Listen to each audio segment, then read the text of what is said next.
안녕하십니까. 앵그리 윤 선생입니다. 오늘은 최근에 이슈가 되고 있는 유언 대용 신탁이 무엇인지 설명을 드리고 또 그거에 대한 장단점에 대해서도 말씀을 드리도록 하겠습니다. 가끔 댓글을 통해서 물어보신 분이 계시기 때문에 오늘은 이 부분에 대해서 집중적으로 좀 설명을 드리도록 하겠습니다. 일단 유언 대용 신탁이 뭐냐면요. 유언장을 작성하는 게 아니고 생전에 이제 신탁 계약을 맺어가지고 재산의 관리 처분, 상속 방식 등을 다 정해 두는 제도입니다. 그래서 이게 이제 사망 시에는 유언장과 같은 법적 효력이 있지만 유언장보다는 변경도 가능하고 또 관리가 용이하다는 장점이 있습니다. 쉽게 말씀드리면 내가 살아 있을 때 내가 사용하고 사망 후에는 미리 정한 대로 상속이 이루어지도록 은행이나 신탁회사를 통해 미리 계약을 해두는 것입니다. 이제 주요 목적이 뭐냐면요. 첫 번째가 이제 상속 분쟁 방지입니다. 미리 정해진 계약을 해놓기 때문에 분쟁의 소지를 제거할 수 있죠.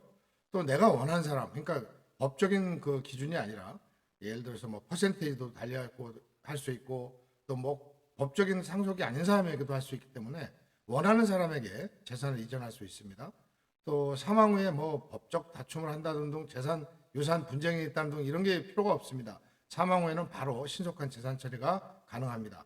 또 공동 상속인 간 분쟁이 최소화됩니다. 이게 이제 제3자가 관리하기 때문에 예를 들어서 은행이라고 치면 은행에서 이제 그 공정한 입장에서 제3자 입장에서 정리를 하기 때문에 굉장히 설득력 있게 해결할 수가 있다는 장점이 있는 것입니다. 신청 및 이용 절차는 이렇습니다. 지금 은행 신탁사 이렇게 해놨는데요. 그 법적인 용어라서 그렇고 앞으로는 제가 은행으로 통일해서 말씀드리겠습니다. 은행하고 이제 상담을 하고 신탁 계약서를 작성합니다. 그 다음에 이제 재산을 이전을 하고 전부를 안 해도 됩니다. 이제 일부 자산을 신탁 계좌로 이전하면 되고 또 생전에는 이제 이걸 운용을 해서 수익이 나면 수익을 받고 또 인출도 가능합니다. 사망 시에는 이제 계약 내용에 따라 상속 절차가 집행되는 이런 방식을 거치고 있습니다. 그래서 이제 여기서 이제 알아야 될 용어는 위탁자는 본인입니다. 신청하는 사람이고요. 수탁자는 은행, 수익자는 이제 그 사망 이후에 그 혜택을 보는 사람이 되겠죠. 이렇게 이제 용어를 이렇게 쓰도록 하겠습니다. 주요 은행이 이제 주로 처음 시작한 곳이 이제 하나은행이고요. 그 다음에 이제 신한은행, 우리은행, 국민은행 모두 이제 요새는 웬만한 중형급 은행들이 다 하고 있습니다. 이게 이제 수탁 보수율이 연 0.2에서 0.5%대인데 자산에 따라 다르겠습니다. 보통 이제 최소 가입 금액은 1억 이상을 하고 있고요.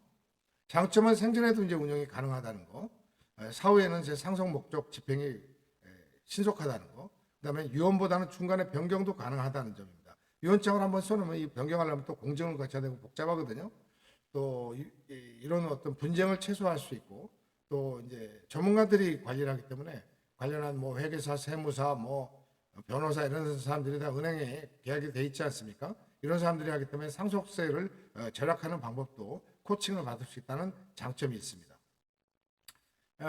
근데 이제 단점이 있죠. 단점은 이제 아까 좀 전에 말씀드렸는데 수탁 보수에 따른 그 운용 수수료 같은 게 있습니다. 그래서 0.2에서 0.5% 정도 계속 나가기 때문에 어떻게 보면 아까운 자산일 수가 있죠. 그리고 또 부동산은 무조건 아파트나 일반적인 이런 상가나 이런 것들은 되는데 일부 안 되는 그런 부동산 자산이 있습니다. 그리고 이제 계약이 법적으로 구체적이라서 계약서 쓰는데 상당한 시간이 걸리고 좀 복잡한 점은 있습니다. 금융기관 파산 위험이 있다는데 금융기관 우리나라에서 신한은행, 하나은행, 국민은행이 파산하면 큰일 나죠. 대한민국이 무너지는 거기 때문에 그런 우려는 여러분들이 안 하셔도 될 것 같고요. 다른 데로 합병되거나 이렇게 할 수는 있지만 보증은 계속 되는 거기 때문에 큰 문제는 없을 거라고 봅니다. 주로 어떤 분들한테 제가 권해드리고 싶냐면 자녀가 없거나 독신인 5, 60대 법적 상속인이 없거나 이제 재산 분배를 명확하게 할 수 있을 이런 경우에만 하면 좋겠고요.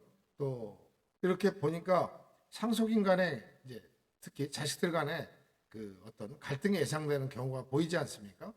이런 경우 또 일정 자산을 그러니까 좀 전에 말씀드린 대로 어떤 법적인 상속자가 아닌 제3자 아니면 어떤 특정인에게 더 퍼센트를 높게 해준다든지 아니면 몰아준다든지 여러 가지 변경이 가능합니다. 자기 마음대로.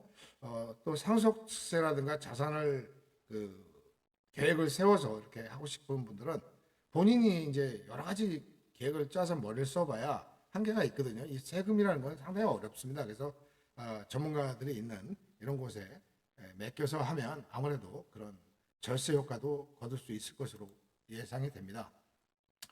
이제 한마디로 유언하고 유언 대용 신탁을 비교해 보면요.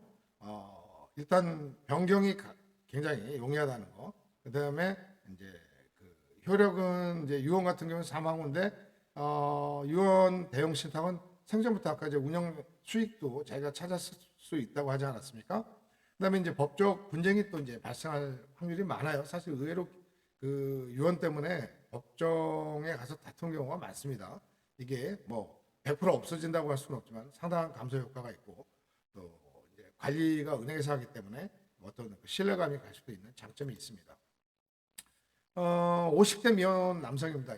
나는 형제 자매에게 재산을 주고 싶다. 결혼 안 했으니까 뭐 이럴 경우에 그 계약으로 하다 보면 형제 자매 간에도 또 뭐 퍼센테이지를 정확하게 안 해주면 또 다툼이 있을 수 있기 때문에 또 60대 독신 여성입니다. 나는 이걸 뭐 조카에게 이걸 주고 싶다. 이런 것들이 다 가능한 겁니다. 계약을 통해서. 그래서 이제 이 내용들이 좀 복잡하고 처음 들으신 분도 있기 때문에 한번 정리를 하면 간단히 하겠습니다. 이건 이제 특징이 생전에 사용하고 사후에는 상속한다는 거, 또 유언보다는 유언하고 변경이 중간에도 가능하다는 이런 장점이 있겠고요. 이거는 은행하고 이제 그 상담 전화가 있습니다. 요새 광고도 많이 합니다. 그래서 만나서 신탁 계약서를 작성하는데 이때 이제 신중하게 해야 되겠죠. 그래서 누가 수탁자인지 정확하게 하고 뭐 예를 들어서 뭐 퍼센테이지라든지 기타 정확한 내용을 이제 작성하면 됩니다. 그러면서 일부 재산 자기가 원하는 자산만큼을 신탁 계좌로 이전을 합니다. 그러면은 생전에는 이제 사용 가능하고 필요시에 또 인출도 할 수 있습니다. 그러면 만약 사망 시에는 계약 내용에 따라 상속을 할 수 있다. 이런 내용입니다.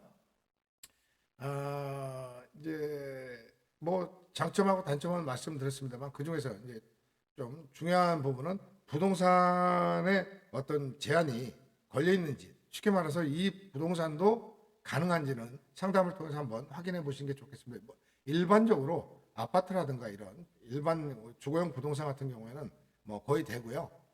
일부 뭐 농지라든가 기타 뭐 산지 뭐 이런 복잡한 거 있지 않습니까? 이런 것들은 한번 미리 사전에 상담을 받는 게 좋겠습니다. 근데 이제 이게 이제 문제가 하나 있는 것은요. 이 부분을 싫어하시면 좀 곤란합니다. 예를 들어서 제가 이제 아까 그 일정 자산을 은행에 이제 넘기지 않습니까?